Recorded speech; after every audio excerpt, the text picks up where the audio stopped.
안녕하십니까. 김종욱입니다. 지난 시간부터 하이데거 철학을 하기 시작을 했습니다. 지난 시간에는 하이데거의 생애를 주로 살펴보면서 그 대목에서 어떤 사상적인 의미 같은 것을 찾아내는 식으로 했었습니다. 언뜻 보면은 한 87세를 순탄하게 산 것 같죠. 아주 평범한 대학 교수로서. 하지만은 자세히 보면 참 굴곡이 많았고, 사실 그 시대를 산다고 하는 것이 그 누구도 평탄한 삶은 없었을 겁니다. 1차 대전, 2차 대전을 다 겪었고, 특히 그 1차 대전과 2차 대전 사이에 그 프라이부르크 대학의 총장직을 나치당 정권 하에서 맡으면서 평생을 그 나치가 아니냐는 이런 문제에 시달리게 됐었고, 하지만은 굳세게 그 일관된 사상을 했는데 그 사상의 테마가 바로 그 존재라고 하는 거, 이걸 통해서 평생의 사유를 했다라고 하는 거, 이것까지 소개의 말씀을 올렸습니다.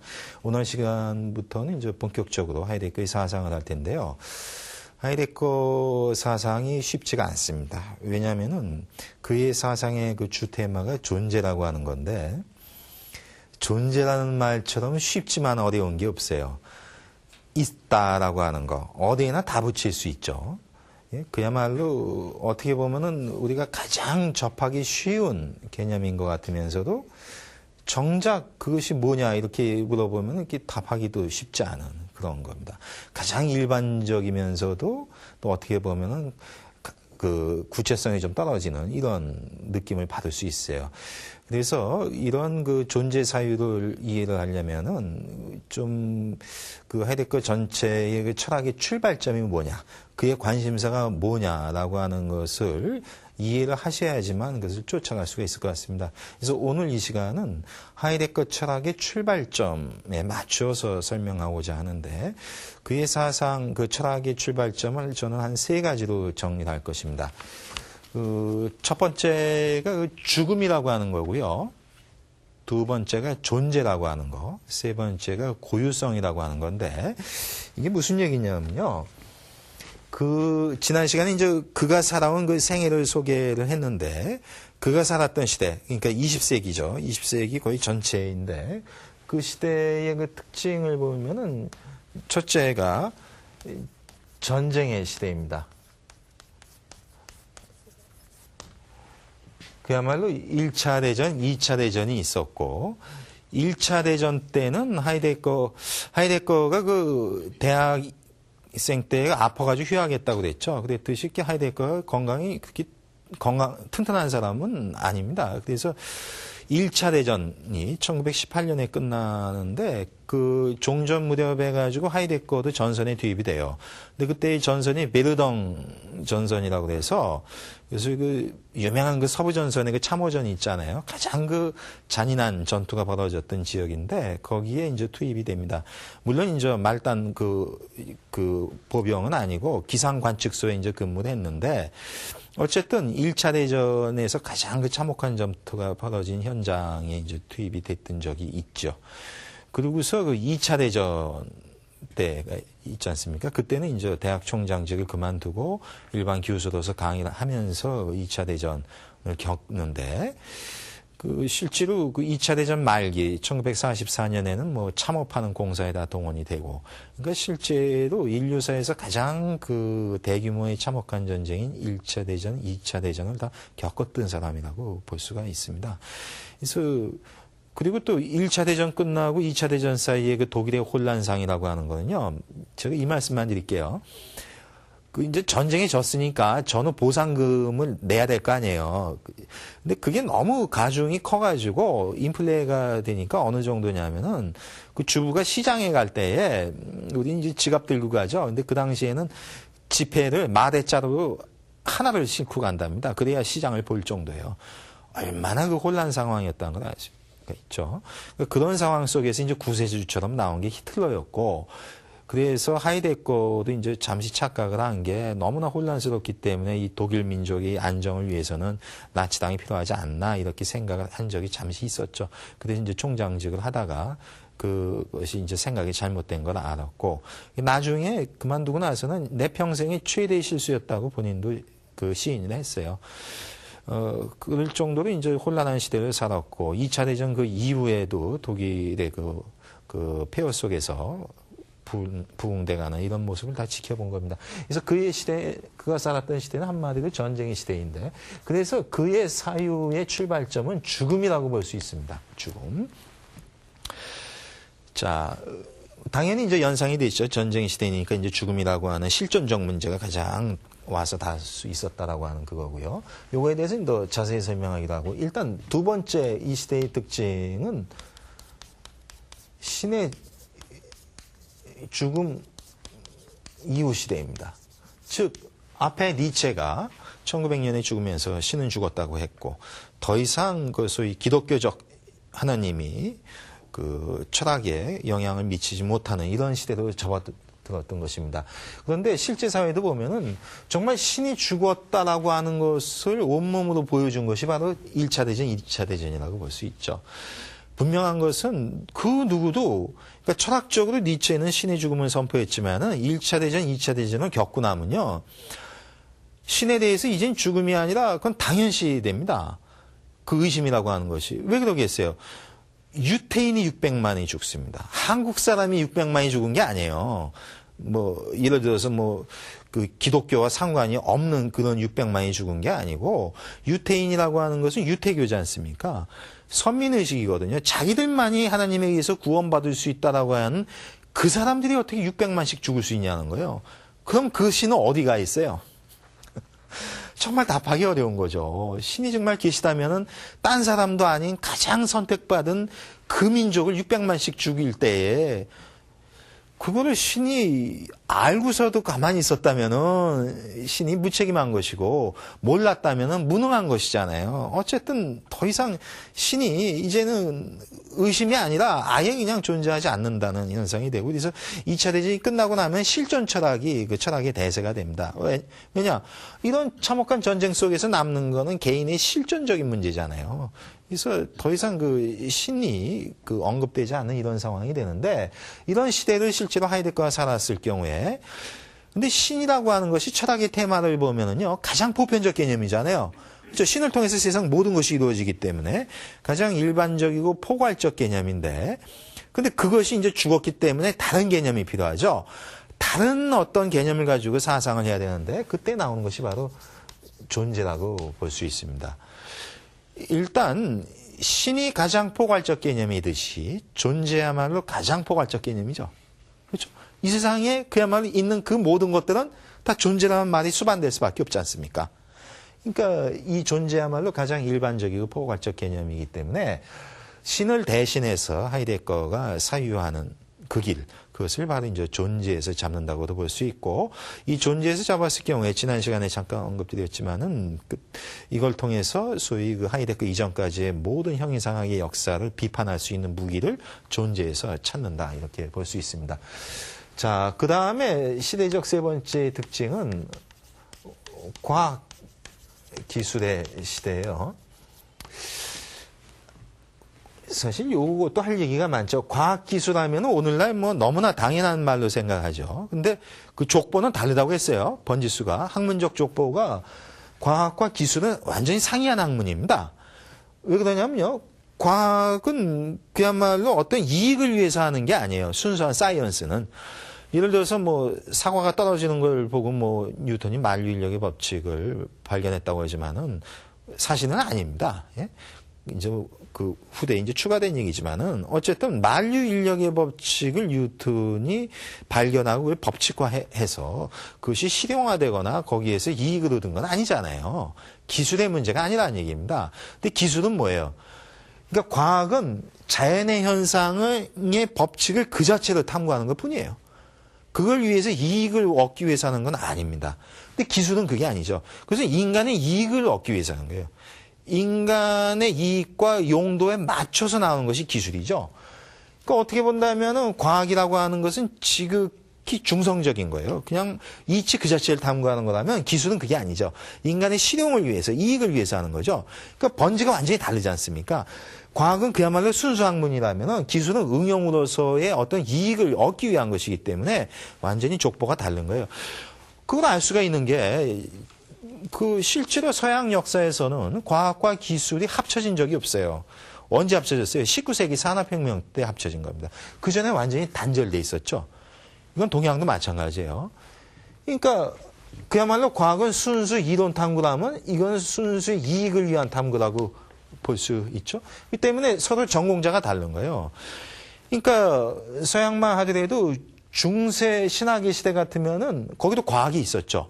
소위 천동설에 입각한 과학이 있었겠죠. 하나님에 맞춘 그 과학이 있을 텐데 그때 과학자 누구예요? 신학자죠. 그럼 그때 기술자 누굽니까? 그건 장인이죠, 장인. 완전히 다르잖아요. 어떻게 신부님과 장인이 같을 수가 있어요. 그러니까 섞일 수가 없죠. 완전히 다른 학문이고. 근대가 됐다 하더라도 뉴턴식의 과학자들은 이론적 탐구를 한다면은 그 당시만 하더라도 여전히 장인에서 한 기술자 정도로 가는 거예요. 근데 이것이 19세기에 이제 산업혁명이 절정에 다다르면서 어떻게 돼요?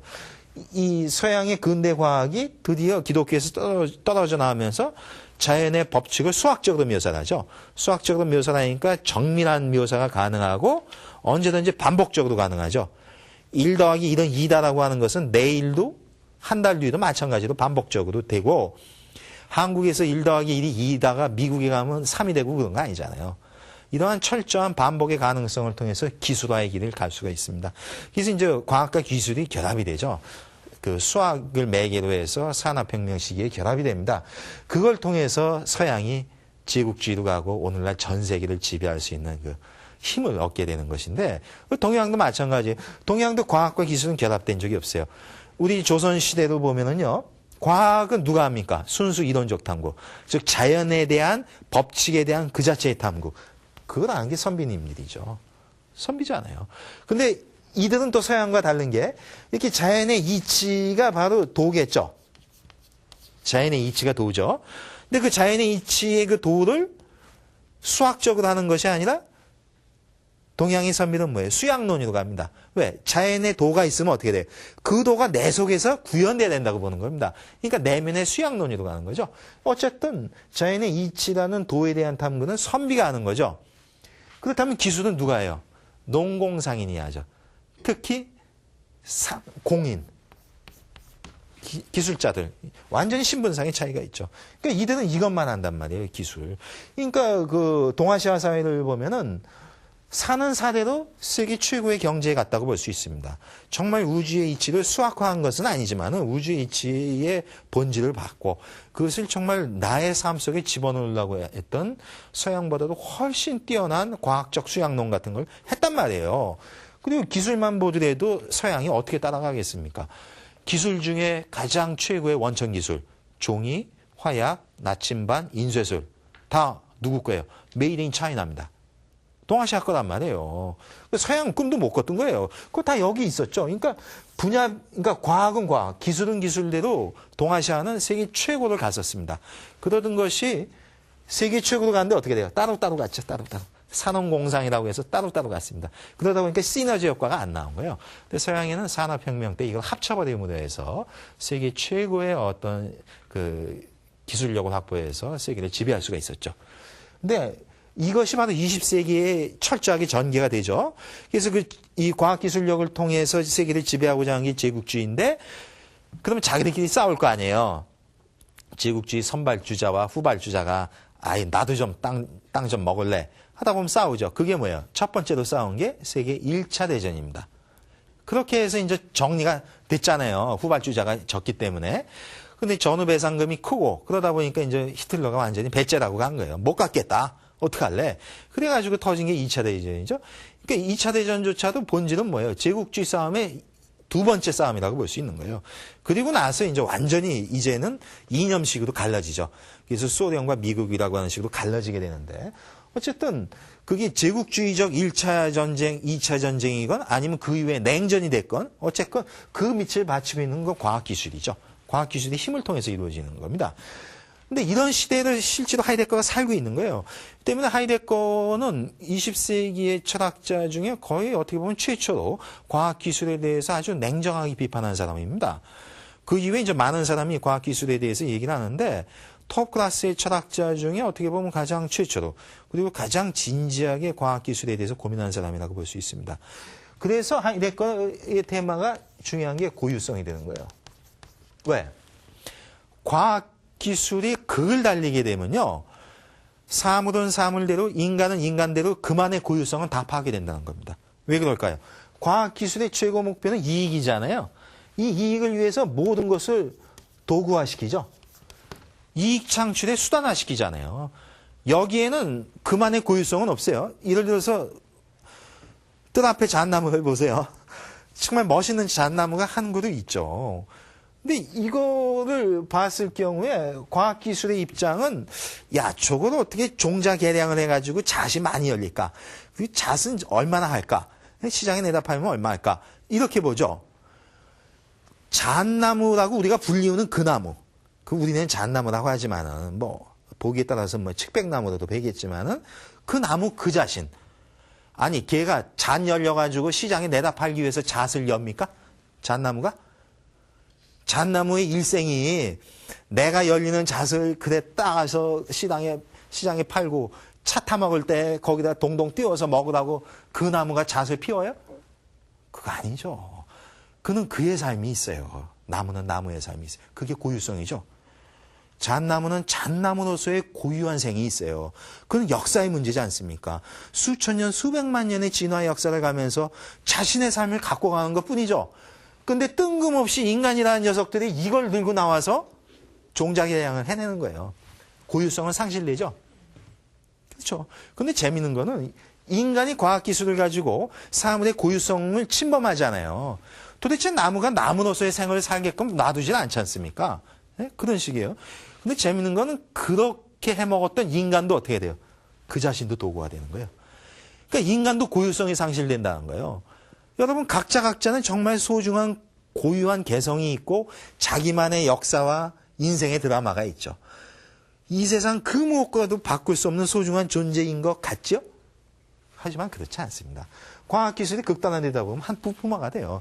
이익 창출을 위한 한 도구로 전락하는 거예요. 그러니까 어떻게 돼요?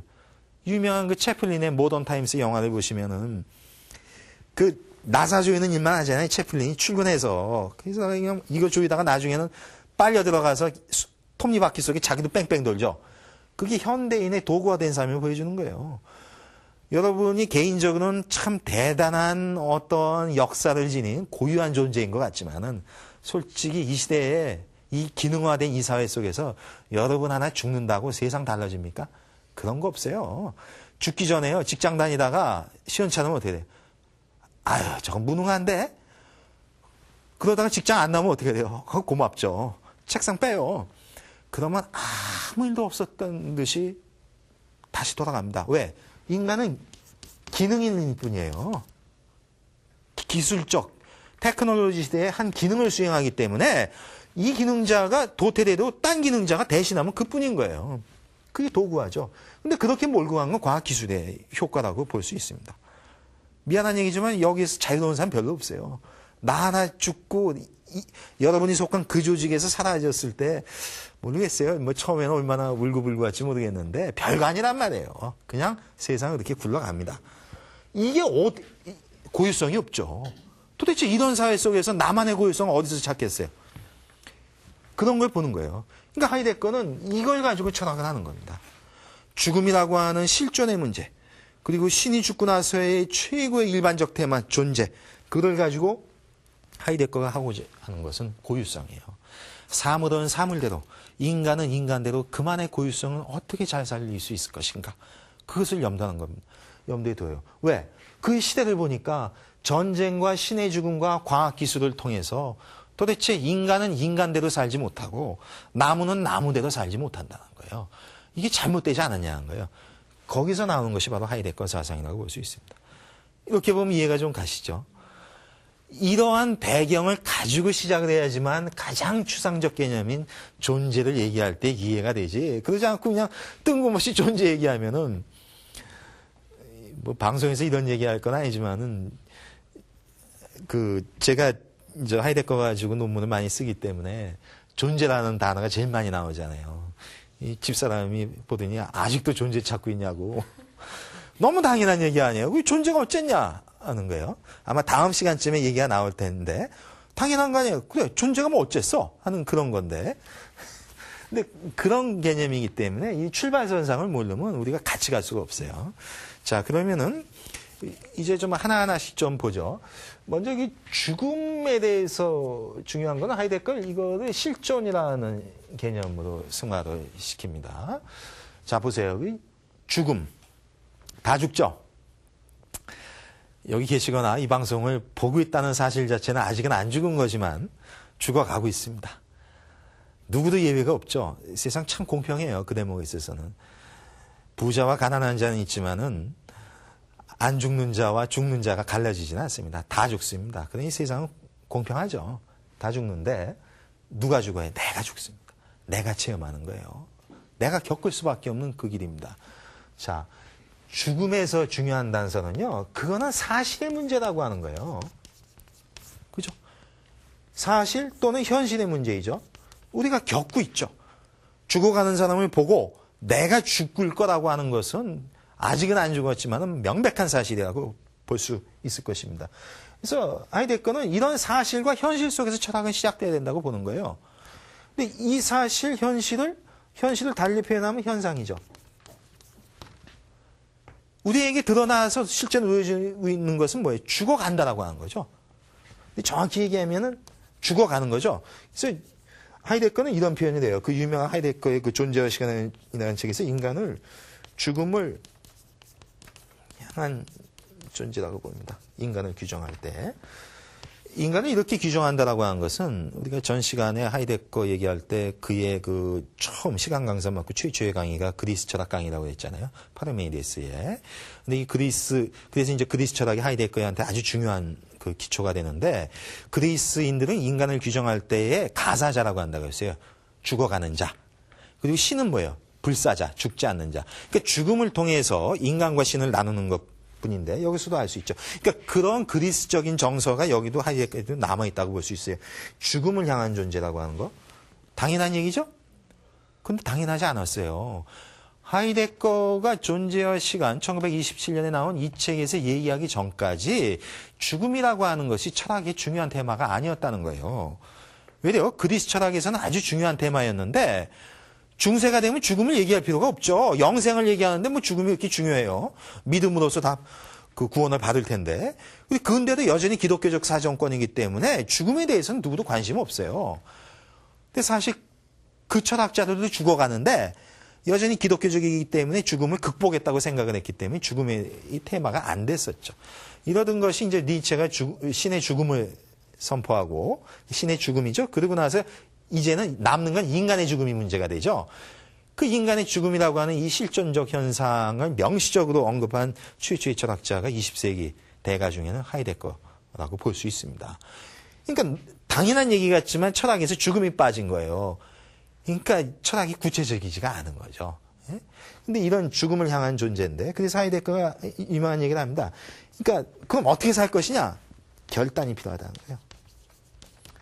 죽음을 일단 수용하라는 거예요. 근데 여러분 죽음 수용하기 싫죠. 우리가 살면서 여러 가지 얘기를 듣지만은 저를 비롯해서 그 누구도 피해가고 싶은 단어가 있습니다. 그건 죽음이라는 단어예요. 근데 피한다고 피할 수도 없잖아요. 근데 우리는 될 수 있으면 잊어버리려고 애랬습니다. 잊지 말라는 거예요. 왜? 삶은 죽음을 통해서 완결되는 거예요. 완성된다는 겁니다. 한 기간이 완성이에요. 이건 불교식에 대해서 단멸론을 얘기하는 게 아닙니다. 하이데거는 절대로 단멸론자가 아닙니다. 왜냐하면 역사를 강조해요. 불교식으로 이제 업이라고 설명하는 역사의 누적이 있지 않습니까? 마찬가지로 하이데거는 역사의 사물이라고 봅니다. 인간은. 근데 어느 상황 속에 던져져서 태어나는데 그건 죽음을 향해 가고 그 죽음은 역사를 전승돼서 살아가는 이 인간의 한 텀의 기간의 완료라고 볼 수 있죠. 그걸 뭐 종말이라고 표현한다고 해서 단멸을 얘기하는 건 아닙니다. 그래서 어떤 식으로든 간에 내 삶이 실존이 죽음을 통해서 일단락이 지어지는 건 맞지 않습니까? 그렇다면은 죽음은 도망가야 되고 부정해야 될 그 무엇이 아니라 죽음을 철저하게 인정했었을 때 우리의 삶의 기간이 제대로 완성된다는 거예요. 그리고 죽음을 맞닥뜨렸을 때 삶이 새롭게 시작되죠. 죽었다 깨어난 사람들은 새롭게 살죠. 근데 이제 죽었으면 안 깨어났을 텐데 이제 어중간한 상태에서 어쨌든 그 심각한 갔었을 때 다시 삶이 보이듯이 죽음을 내 것으로 인수한 다음에 죽을 수밖에 없다라고 한 거. 그리고 죽음이야말로 삶의 완결이라고 하는 것을 인정하고서 다시 결단하는 거죠. 생을 어떻게 살 것인가에 대해서. 그것이 이제 하이데거가 요구하는 이제 실존적 결단 같은 건데, 이런 것들, 이 죽음이라고 하는 것은 철저한 사실과 현실의 이런 문제가 되는 것입니다. 근데 이 대목에서 우리는 불교와의 공통점을 알 수 있어요. 철학과 사상의 출발점을 현실에서 두고 있다는 점에서 불교와 하이데거는 만나죠. 하이데거는 죽음이라고 했죠. 근데 불교는 이걸 뭐라고 합니까? 불교에서는 이 현실을 고라고 하죠. 네? 근데 이 고가 뭡니까? 생로, 병, 사죠. 여기서 문제가 되는. 사실 고 중의 고는 사고죠. 죽음이라고 볼 수 있습니다. 이 죽음인데. 근데 불교는 이 현실을 고라고 진단하죠. 그 염세가 아니라고 했습니다. 제가 언제 설명했죠. 두카는 어긋나는 거다. 그러니까 이 세상의 법칙은 계속해서 변화해 갈 수밖에 없고 머물지 못하죠. 근데 우리는 우리의 욕망은 계속 머물고자 하는 거기 때문에 충돌되는 이런 어긋남에서 나오는 불만족, 그것이 바로 고인데, 근데 이 고 중의 고는 바로 죽음이죠. 우리는 계속 살고자 하지만 죽음으로 끝날 수밖에 없는 어긋남, 그것이 바로 고인데, 이것이 누구도 인정할 수밖에 없는 현실이죠.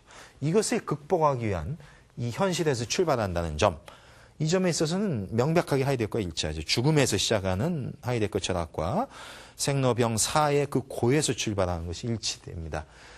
이렇게 봤기 때문에 니체가 그 불교를 설명할 때 이 세상에 존재하는 유일한 실증주의 종교라고 얘기하잖아요. 사실의 바탕을 둔 그 종교는 불교밖에 없다라고 하는 건데, 여기서도 이제 증명이 되는 것이고, 이렇게 본다면은 하이데거 입장에서 본다면은 기독교에서 출발할 수가 없는 거예요. 기독교의 현실은 죄잖아요. 근데 죄는 이 고는 사실의 문제이죠. 사실과 현실의 문제인데 죄는 사실의 문제가 아니라 뭐예요? 설정의 문제예요. 그렇게 가정한 거죠. 여러분이 죄인이라고 그러지만은 기억도 안 나실 거예요.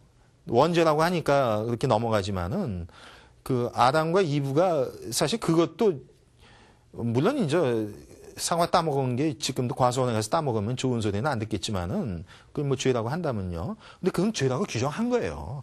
설정돼 있고 가정돼 있는 것이지 사실의 문제는 아니란 말이에요. 그러니까 철학이 거기서 시작할 수 없다는 얘기죠. 현실과 사실에서 출발한다. 그래서 하이데거 같은 경우는 이렇게 얘기합니다. 하이데거 독일어로 쓰면요. faktizität라는 게 있어요. 이게 이제 현사실성이라고 합니다. 영어로 얘기하면 팩트 같은 거죠. 이제 사실 같은 건데. 뭐냐면 이때의 현은 현재 놓여진 사실이라고도 볼 수 있고 현 존재의 사실이다 이렇게 볼 수 있어요. 이 현 존재는 독일어로 이렇게 쓴다고 했죠. 다사인이라고. 지난 시간에 설명했죠. 이 거기. 존재라고 하는 것이 거기. 그곳에서 만날 수 있게 되는 유일한 그자. 그게 인간이라고 했죠. 인간만이 존재를 이해하고 존재의 의미를 부여할 수 있기 때문에. 그래서 이것은 바로 인간이라는 규정이죠. 그러니까 현사실성이라고 하는 것은 인간이 놓여있는 그 사실이라는 얘기입니다. 그 중에 최고의 사실은 뭐예요? 죽음이라는 거죠. 죽을 수밖에 없다라고 하는 거. 그리고 이렇게 죽어가는 인간의 삶을 하이데거는 철학적으로 실존이라고 부르는 겁니다. 그렇다면은 실존, 죽음을 향해 가는 삶, 실존에서 철학을 출발한다는 점에서는 불교와 분명히 일치가 되고, 그래서 하이데거는 이제 실존 철학, 20세기 실존 철학의 이제 대표자라고 합니다. 실존주의하고는 달라요. 실존주의 이제 사르트르가 하는 그건데, 하이데거는 사르트르를 싫어했습니다. 쟤는 날 뭔가 잘못 보고 있다. 자기는 실존주의자가 아니라는 거예요. 실존주의가 아니고 그냥 현상을 실존을 죽음을 통해서 본 그것일 뿐이라는 거죠. 자, 그런데 이런 실존 철학 입장에서 보면은 불교도 앞으로 재해석할 필요가 충분히 있습니다. 불교의 이 고의 문제를 소위 실존 철학의 입장에서 한번 재규명할 필요가 있다는 얘기죠. 어쨌든 분명한 것은 사상의 출발점을 사실과 실존에서 본다는 점에서 불교와 하이데거의 유사성을 여기서 또 발견할 수가 있습니다. 그 다음에 이제 존재 얘기인데요. 존재 얘기는 지난 시간에 생애 설명할 때도 했었죠. 근데 하이데거가 이제 존재 문제에 있어서 비판하는 것은 여태까지의 하이데크 이전까지의 철학은 존재를 얘기한다 하더라도 존재의 근거만 문제 삼았다는 얘기입니다. 존재의 근거 얘기했죠. 그러니까 세상에 존재하는 그 모든 것들에는 다 근거가 있다. 세상 모든 것에는 원인이 있다. 이런 인과율에 맞춰서 나온 것이 근거율 같은 건데 세상 모든 거에 다 근거가 있지. 중요한 건 뭐예요? 그 근거를 찾아내는 거고 근거 중에 최종적 근거를 찾아내는 거죠. 그래서 모든 것의 근거. 그러니까 대표적인 것이 뭐 신 같은 그런 것이 될 테고 헤겔식으로 얘기하면 뭐 정신이 된다든가 플라토니로 얘기하면 뭐 이데아가 될 수도 있고 뭐 이런 것들. 이 세상 모든 존재자들의 어떤 궁극적 근거에 대해서만 탐구를 하는 건데 근데 이런 것들은 하이데거가 보면 다 존재자일 뿐이지 존재 그 자체는 아니라는 거예요. 존재 자체라는 게 뭐라고 했어요? 하이데거가 얘기하는 존재 자체는 그야말로 존재자가 그러니까 어떤 사물이나 존재자가 존재하고 있다. 존재한다라고 하는 이 명백한 사실, 사태 이것을 바로 존재 자체의 현상이라고 볼 수 있거든요. 여기에는 별로 주목하지 않는다는 거예요. 이런 거죠. 아까 제가 뜰 앞에 잣나무 얘기했잖아요. 하이데거가 얘기하고자 하는 존재 자체 입장이라고 하는 것과 전통적 형이상하게 얘기하는 존재자 중심의 사상이라고 하는 것의 차이를 보면 이렇습니다. 뜰 앞에 잣나무를 봤을 때 존재의 근거에 관심 있는 사람들이 이러죠. 저게 무엇일까? 저것의 근거는 무엇일까? 그런 거죠. 저것은 누가 만든 것이고 누구의 소유이고 저것의 본질은 무엇일까? 그런 거예요. 그런 근거를 찾아냅니다. 그러니까 잣나무 그 자신의 일생은 관심이 없어요. 내게 비춰지고 나에게 잣나무는 무언가예요. 그죠? 그러니까 이제 목수 같은 그런 업자한테는 하나의 목재로서 주어지는 것이고, 그러니까 목재를 납품하는 업자한테 뭐 그러니까 식물학자한테는 그것이 하나의 그 종계량의 대상으로 보이는 것이고, 내게 무엇이냐는 그런 것으로서 이제 주어지는 것이지, 잣나무 그 자신의 삶이라고 하는 것은 전혀 중요한 문제가 아니죠. 그러니까 근거를 묻는다라고 하는 것은 그 사물의 무엇이냐는 걸 묻는 거예요. 그래서 그 무엇이라는 것이 잡히면 어떻게 돼요? 그걸 통해서 그 잣나무를 지배할 수 있고 이용할 수 있다고 보는 것이죠. 근데 그런 근거 중에 최종적 근거는 바로 신이고, 이렇게 신을 갖다가 잡을 수 있다면 어떻게 돼요? 그 모든 것들을 신의 이름으로 지배할 수 있게 되는 거죠. 근데 재미있는 거는 신조차도 인간이 지배하게 되는 겁니다. 사실 어떻게 보면 니체가 기독교를 미워했던 거는 하느님 자신이라기보다는 기독교인의 문제라고도 볼 수 있죠. 원칙상으로 보면 인간은 하나님의 피조물이기 때문에 하나님을 위한 도구인 게 맞죠, 인간이. 근데 실제 역사는 그게 아니죠. 실제로 기독교라는 이름으로, 신의 이름으로 여러 가지의 것들을 인간이 지배하기 때문에 결국은 신조차도 인간이 도구화시킨다고 볼 수가 있습니다. 그렇게 본다면 그것은 좋은 종교가 아니지 않느냐라고 이제 니체가 보는 건데, 마찬가지 입장입니다. 세상의 모든 사물들을 그것이 무엇냐, 그것의 근거는 무엇냐, 그리고 그 최종적 근거들을 찾아내므로 해서 이거를 알므로 해서 어떻게 돼요? 이거를 갖다가 지배하고 이용할 수 있는 입장이 되는 것이죠. 인간은 그걸 원했다는 거예요. 이렇게 본다면 여태까지의 형이상학은 인간이 세상을 지배하기 위한 하나의 수단 학문이었다, 이렇게도 보는 것이죠. 근데 하이데거는 그게 아니라 존재의 의미나 존재의 진리를 봐야 된다고 하는 겁니다. 존재의 근거가 아니라. 의미라고 하는 것은 아까 얘기했지만은 인간을 규정할 때 다자인이라고 한다고 했죠. 존재라고 하는 것이 거기 인간이라고 하는 그 터전에서만 드러날 수 있다. 근데 이것은 관념론 같은 그런 것이 아니고, 특히 이게 인간이죠. 인간이기 때문에 여기서 얘기한 건 아까 인간의 실존인데, 그야말로 인간은 실존, 죽음을 향해 가는 그런 삶을 살면서 그 모든 세상의 것들에 대해서 의미 부여를 한다는 겁니다. 의미 부여를 해나가요.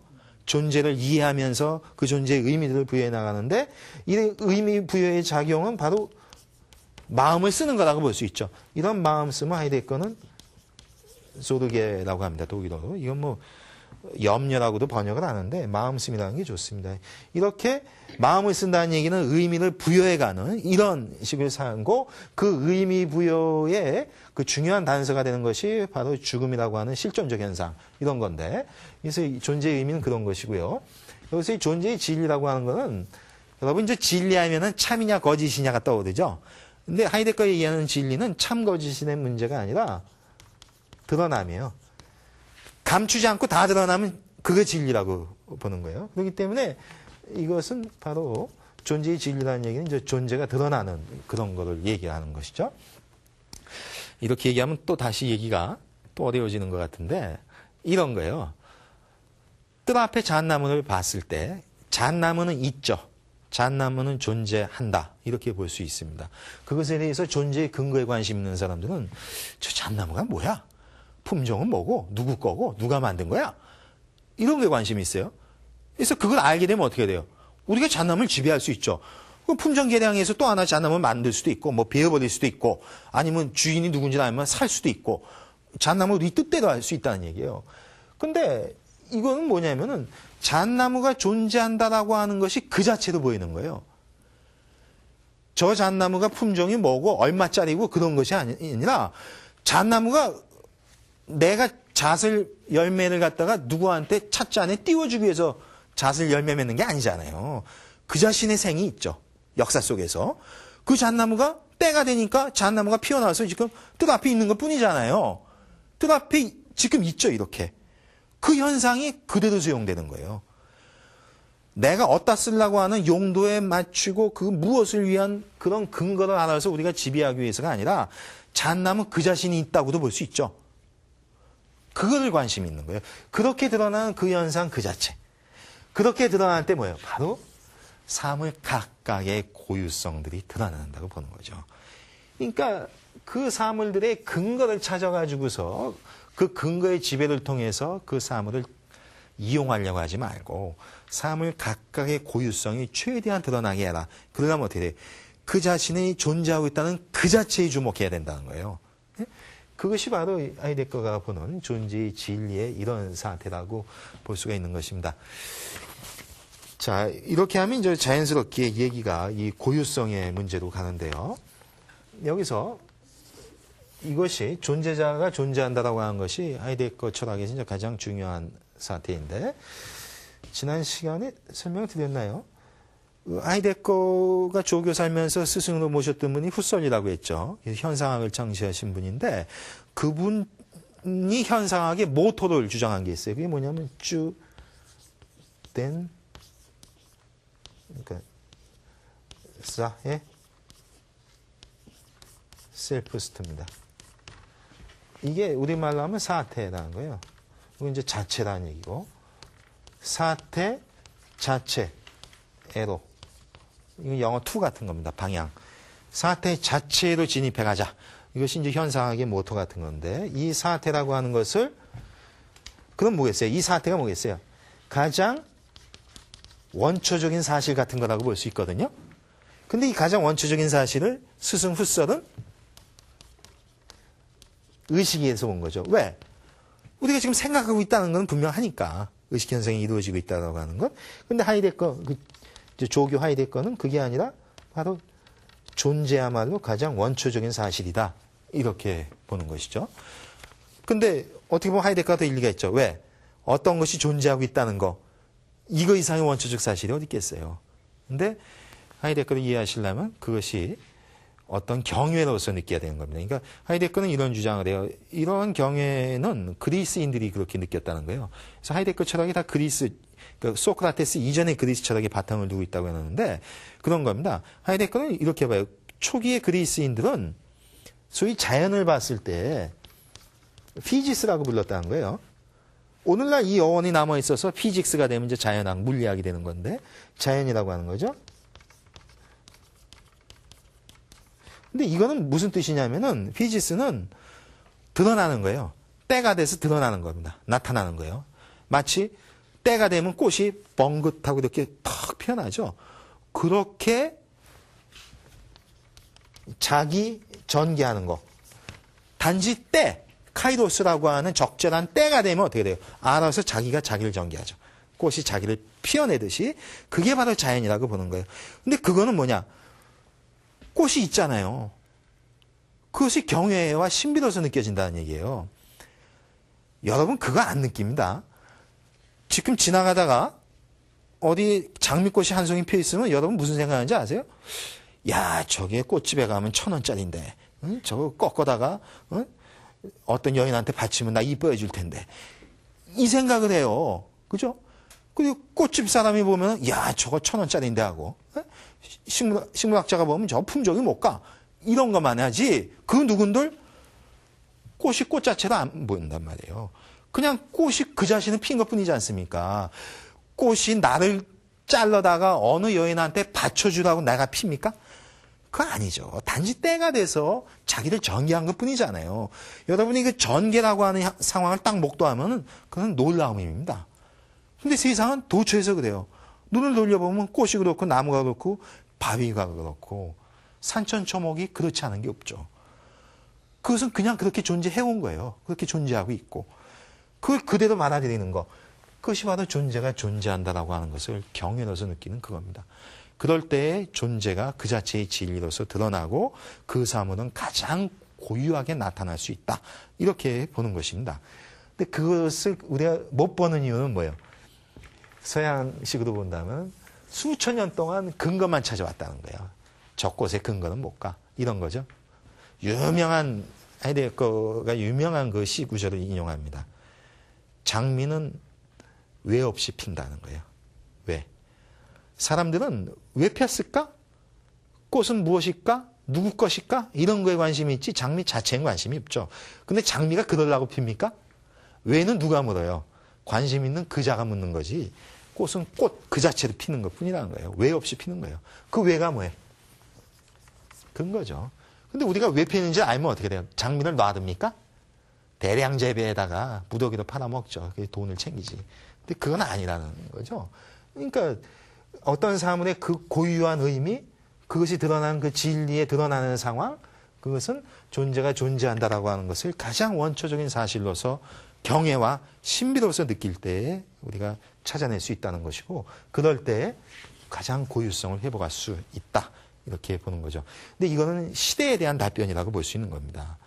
여러분이 이제 하이데거 사상의 핵심이 존재라는 얘기만 계속 들으면은 안 잡히지만은 이건 시대에 대한 반응이거든요. 특히 과학기술을 통해서 끝없이 사물과 인간이 또는 이 세상 모든 것이 그 고유성이 상실되죠. 고유성이 상실된다는 얘기는 다 도구와 기능화되는 것뿐이잖아요.